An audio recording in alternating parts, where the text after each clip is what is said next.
Capital markets. We're going to outline who the players are in corporate finance, in the capital markets particularly. On the one side of this diagram, we're going to start with corporates. Corporates are operating businesses.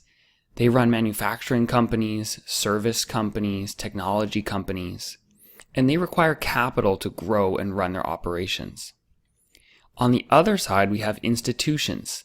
These consist of fund managers. They could be institutional investors, but also retail investors as well. These are the people that have capital. So the capital flows from the institutions or investment managers who have the money to the corporations that need that money to grow and run their business. In exchange, the corporations issue back to the investors bonds, which is debt, or shares, which are equity. And this completes the cycle between the two. Now, in the middle of these two groups sit the investment banks. They're often referred to as the sell side, and they have contacts on both sides of this diagram. They have corporate clients and they have institutional investor clients. Their job is to match up the institutional investors with the corporates based on risk and return expectations and investment style to get a deal done. In addition, you have public accounting firms, which will be the fourth category that we talk about in our course. So to review, the four players in corporate finance from our perspective are: number one, the corporates; number two, the institutions; number three, the investment banks; and number four, the public accounting firms.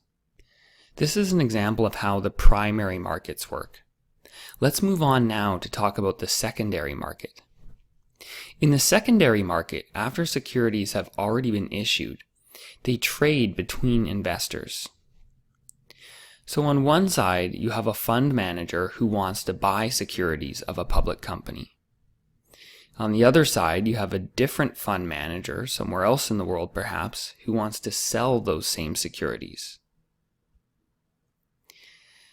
That trade is facilitated over a stock exchange, but investment bankers get between these clients to help facilitate the trade.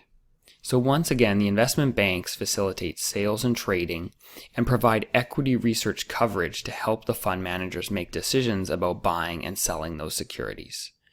This is how the secondary market works.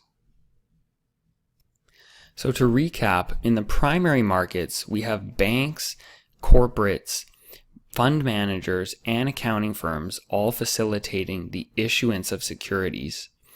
And then in the secondary markets here, we have fund managers and banks working together to trade in the secondary market. This is what makes markets liquid. This is what allows you to get in and out of a security very easily, is this secondary market trading.